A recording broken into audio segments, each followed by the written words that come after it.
আলেয়া এবার মেঘনার গালে চড় মেরে মেঘনাকে মৈনাকের বাড়ি থেকে ঘাড় ধাক্কা দিয়ে বের করে দিল। হ্যাঁ বন্ধুরা, এমনটা হতে চলেছে আজকের পর্বে। বিস্তারিত জানতে ভিডিওটিতে লাইক দিয়ে চ্যানেলটিকে সাবস্ক্রাইব করে পুরো ভিডিওটি তোমরা দেখতে থাকো। গল্পের শুরুতে আমরা দেখতে পারবো গোরা এলাকে বলতে লাগলো, আপনি কি জানেন?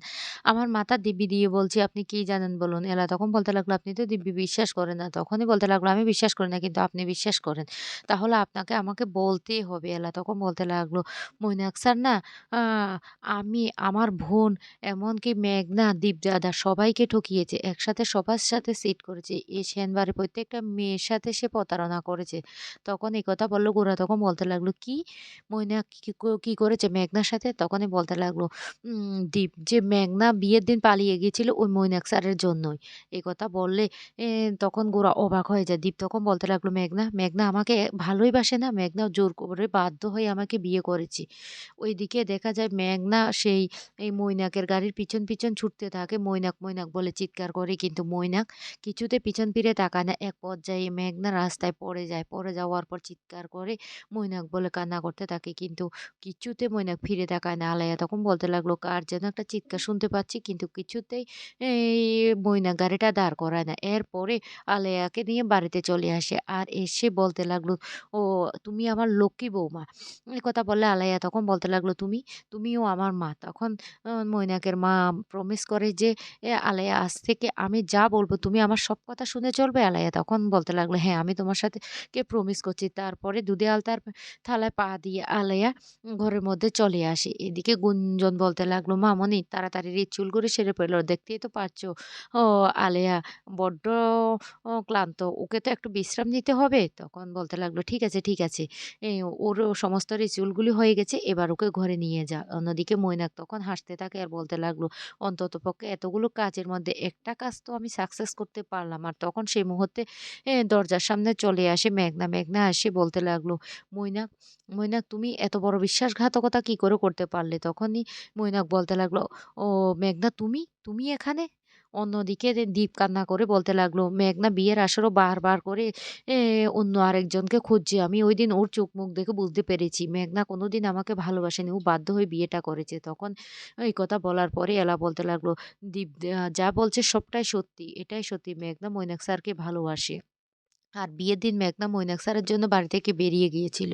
এই কথা শুনে গোরা তখন বলতে লাগলো, "ও সেইজন্য মেঘনা আজকে এইভাবে চিৎকার চেঁচামেচি করে বেরিয়ে গেছে?" এদিকে মেঘনা বারবার আর মৈনাকের গায়ে হাত তুলতে থাকে আর বলতে লাগলো, তুমি আমার সাথে এত বড় প্রতারণাটা কি করে করতে পারলে? আমি সবটা বলে দেবো আলাইয়াকে। আলাইয়া তো আমার বোন, আলাইয়ার জানা দরকার তুমি আমার সাথে কি প্রতারণা করছো। তারপর এখন ঠকিয়ে আমার বোনকে এই বাড়িতে বিয়ে করে নিয়ে এসেছো।" কিন্তু মৈনাক বারবার আটকানোর চেষ্টা করে। তারপরেও মেঘনা কোনো কথাই শুনে না। মেঘনা চিৎকার করতে থাকে আর বলতে লাগলো, "আলাইয়া তুই কোথায়?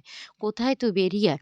তোর আজকে সত্যিটা জানার দরকার।" তারপরে আলাইয়া বেরিয়ে আসলে মেঘনা তখন বলতে লাগলো, "এই তোর যে সিঁদুর, এই সাজ এগুলি তোর জন্য মানায় না। এগুলি আমার। বুঝতে পারছিস?" আলাইয়া তখন বলতে লাগলো, "কি বলছিস? কি বলছিস এসব?" তখন মেঘনা বলতে লাগলো, "মৈনাক আমাকে ভালোবাসে। আমাকেই বিয়ে করবে বলেছে।" তখনই আলাইয়া প্রচণ্ড রেগে যায় আর বলতে লাগলো, "খবরদার তুই আমার স্বামীর নামে এভাবে মিথ্যে কথা বলতে পারিস না।" এই কথা বললে মেঘনা তখন বলতে লাগলো, "কেন? আমি কোনো মিথ্যে কথা বলছি না। মৈনাক যে আমাকে ভালোবাসে সেটা তো সবাই জানে। আন্টি, গুঞ্জন সবাই তো জানে। তোমরা বলো না। তোমরা বলো ও যে আমাকে ভালোবাসে।" তখন গুঞ্জন বলতে লাগলো, "হ্যাঁ, সত্যি যদি তুমি আমার ভাইকে ভালোবাসতে তাহলে তুমি কেন দীপকে বিয়ে করেছিলে?" এদিকে আলাইয়া প্রচণ্ড রেগে যায়। রেগে গিয়ে মেঘনার গালে ঠাস করে চড় মারে আর চড় মেরে বলতে লাগলো, "খবরদার! তুই আমাকে অনেক হিংসা করতিস ছোটবেলা থেকে। আর আজকে এখন এসেছিস আমার স্বামীর নামে মিথ্যে বদনাম দিতে? আমি কোনো কথাই শুনতে চাই না। তুই এই মুহূর্তে এ বাড়ি থেকে বের হয়ে যা। না হলে তোকে আমি ঘাড় ধাক্কা দিয়ে বের করে দেব।" মেঘনা তখন বলতে লাগলো, "এই আলেয়া, আলেয়া দাঁড়া।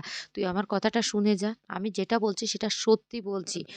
মৈনাক আমাকে ভালোবাসে, আমাকে বিয়ে করে। আর তোকে আমি কেন ছোটবেলা থেকে হিংসে করব?" তখন আলেয়া বলতে লাগলো, "কেন হিংসে করতিস টা? আমি যখন ক্লাসে ফার্স্ট হতাম তুই কেন ঘরের মধ্যে লুকিয়ে কান্না করতি? আর জেঠু যখন আমাকে জন্মদিনে একটা পুতুল এনে দিত তখন? তখন কেন তুই হাত কেটে এই নাটকটা করেছিলি? তুই আমাকে কোনোদিনই ভালোবাসতি না। তুই আমাকে হিংসে করতি। আর এখন যখন আমি মইনাকে বিয়ে করছি সেজন্য তুই হিংসা করছিস, তাই আমার ঘর ভাঙার জন্য আমাদের বাড়িতে এসেছিস।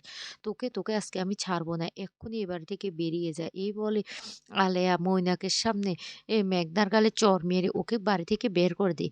আর তখন মেঘনা অবাক হয়ে তাকিয়ে থাকে। এদিকে এ মৈনাকের মা বলতে লাগলো, "বৌমা, বৌমা ঘরে চলো। তোমার শরীরটা এমনিতে ভালো নেই। তুমি তুমি আর এখানে দাঁড়িয়ে এভাবে ঝগড়া করো না।"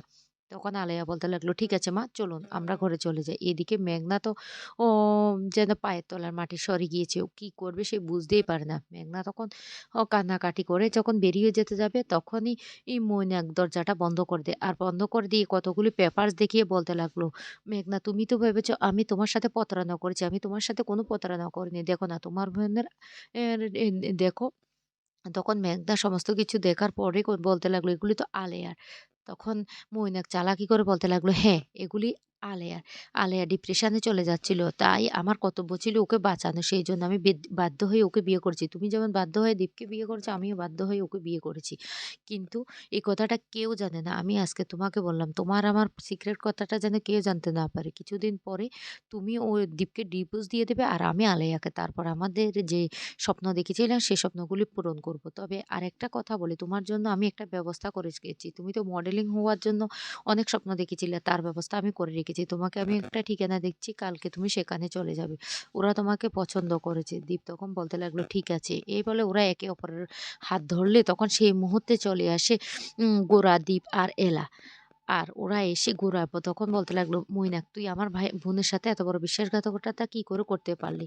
কি করে করতে পারলি?" এই বলে যখন মৈনাককে মারতে যাবে তখনই এলা সামনে দাঁড়ায় আর দাঁড়িয়ে বলতে লাগলো, "দাদা ভাই, তুই ভুল করছিস। ওরা কোনো মৈনাক কোনো অন্যায় করেনি আমার সাথে। আমরা জাস্ট বন্ধু।"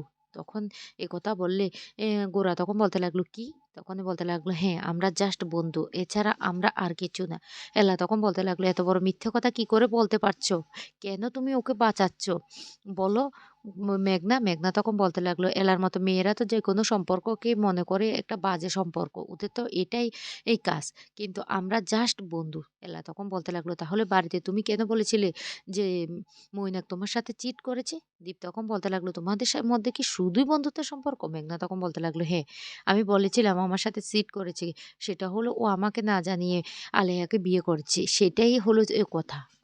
এলা তখন বলতে লাগলো, "আর কত মিথ্যে কথা বলবে? আর কত ওকে বাঁচাবে? ওকে যতবার বাঁচাবে না অতবার তো ও তোমার দিকে না ছুরি মারবে। আমি তোমাকে কথাটা বলে দিলাম।" এই কথা বলার পরে মেঘনা তখন ছুটে সেখান থেকে চলে যায়। এদিকে গোরা তখন বলতে লাগলো, "শোন মৈনাক, তোকে আমি একটা কথা বলি। তুই যদি আমার বোনের কোনো ক্ষতি করার চেষ্টা করিস তাহলে আমি তোকে ছেড়ে কথা বলব না। আমি কিন্তু তোর সাথে যে পরিচয় ছিল সেটাও আমি ভুলে যাব।" তারপর গোরা চলে গেলে এলাকে তখন বলতে লাগলো, "দেখি এবার নিজের ননদকে কিভাবে আমার ফাঁদ থেকে বাঁচাও। দেখো, একদিকে আমার যদি কোনো ক্ষতি করতে যাও তাহলে তোমার এই ননদ আলেয়া আমাকে বাঁচানোর জন্য সামনে রুখে দাঁড়াবে, আর আরেকটা হলো যে আমাকে অন্ধের মতো বিশ্বাস করে আমার নামে মালা জপছে। মেঘনা, কাউকে তুমি রুখতে পারবে না। আর যদি তুমি পারো তাহলে তোমার ননদকে বাঁচিও। কালকে তোমার ননদের জন্য অনেক বড় সারপ্রাইজ অপেক্ষা করছে।" তো বন্ধুরা, মৈনাকের এই ষড়যন্ত্র থেকে এলা কি পারবে মেঘনাকে বের করে নিয়ে আসতে? সেটাই তোমরা দেখতে পারবে আগামী পর্বে।